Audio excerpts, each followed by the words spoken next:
Assalamualaikum warahmatullahi wabarakatuh. Apa kabar teman-teman semuanya? Mudah-mudahan kita semua selalu diberikan kelancaran dan juga kesehatan ya, agar kita tetap semangat dalam mencari ilmu ini. Nah, kali ini kita akan belajar mengenai mata pelajaran sejarah kebudayaan Islam di tingkat madrasah aliyah.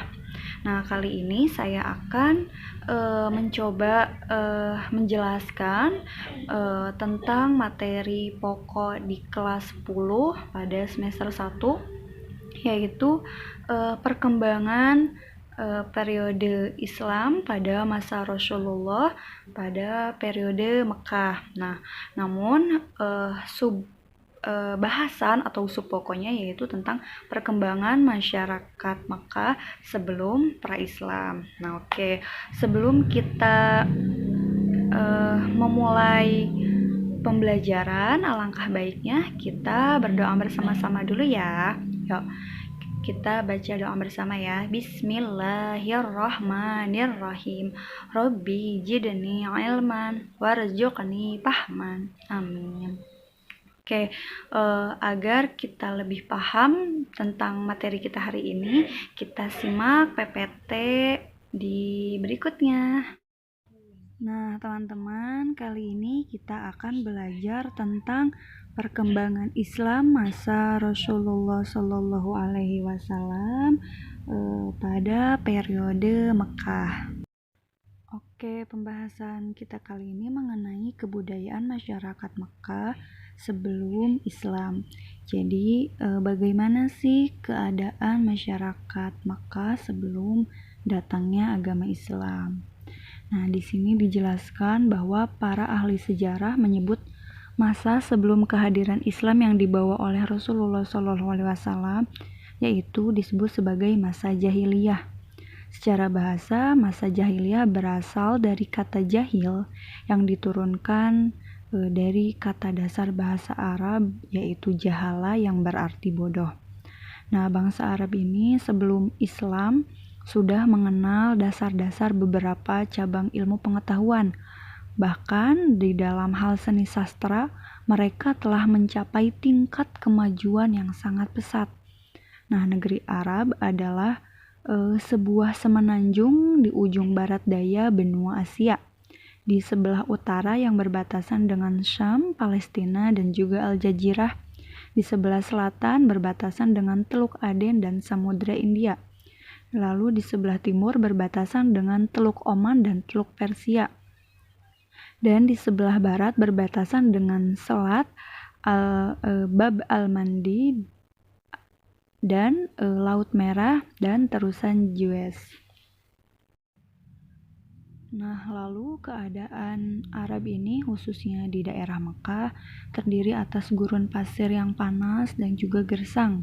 Nah, hal ini sangat mempengaruhi sikap dan perilaku masyarakat Mekah sehingga tercermin dalam kehidupan sosial budaya mereka bahwa orang-orang Mekah itu dikenal sebagai bangsa yang pengembara yang nomaden. Mereka sering berpindah-pindah dengan mengandalkan kendaraan yang berupa seekor kuda ataupun unta. Nah, kebiasaan mengembara membuat orang Arab Mekah itu senang hidup bebas tanpa aturan dan hukum yang dapat mengikat mereka sehingga mereka menjunjung tinggi nilai-nilai kebebasan. Mereka senang hidup mengelompok yang tergabung dalam kabilah atau suku yang sangat banyak jumlahnya.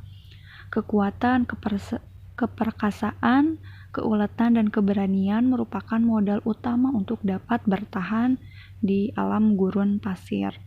Nah, namun selain memiliki watak, perangai, dan perilaku yang keras, penduduk Arab juga mempunyai jiwa seni, sastra yang tinggi, terutama dalam bentuk syair dan juga sajak. Nah, kepandaiannya dalam mengubah sajak atau syair itu merupakan kebanggaan orang Arab. Para penyair itu sangat dikagumi dan sangat dihormati oleh bangsa-bangsa mereka. Nah, dari segi keyakinan, bangsa Arab pada masa jahiliyah terbagi menjadi beberapa golongan. Yang pertama ada golongan yang mengingkari Sang Pencipta dan hari kebangkitan. Mereka percaya bahwa Allah, masa dan waktulah yang membinasakan segalanya, seperti yang termaktub dalam Quran surat Al-Jasiyah. Kedua, ada golongan yang mengakui adanya Tuhan, tetapi walaupun mengakui adanya Tuhan, namun mengingkari adanya hari kebangkitan, seperti yang termaktub dalam Quran surat Qaf. Ketiga, ada golongan yang menyembah berhala. Nah, biasanya masing-masing kabilah itu memiliki berhalanya sendiri-sendiri. Contohnya seperti kabilah suku Aus dan suku Khazraj itu menyembah berhala Manat, dan sebagai pemimpin dari semua berhala adalah Hubal yang ditempatkan di samping sisi Ka'bah. Yang keempat itu ada golongan yang lain.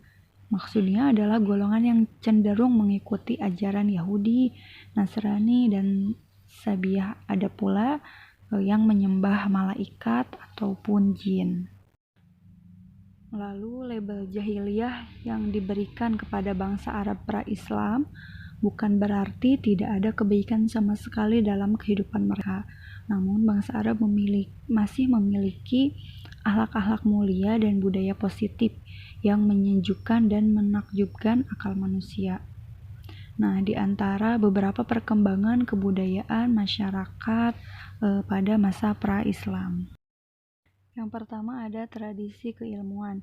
Nah, bangsa Arab pra-Islam telah mampu mengembangkan ilmu pengetahuan, terbukti dengan dikembangkannya ilmu astronomi yang ditemukan oleh orang-orang Babilonia. Ilmu astronomi ini berkembang di Arab setelah bangsa Babilonia itu diserang oleh bangsa Persia, kemudian mengenalkan ilmu astronomi ini kepada orang-orang Arab pada masa itu. Nah, berikutnya ada berdagang. Masyarakat yang tinggal di perkotaan atau disebut Ahlul Hadar, mereka hidup dengan berdagang. Kehidupan sosial ekonominya sangat ditentukan oleh keahlian mereka dalam berdagang.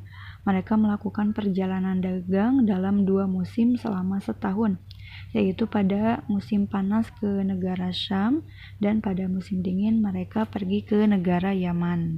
Yang ketiga adalah bertani. Masyarakat Arab yang tinggal di pedalaman, yaitu masyarakat Baduy, mata pencahariannya adalah dengan bertani dan beternak.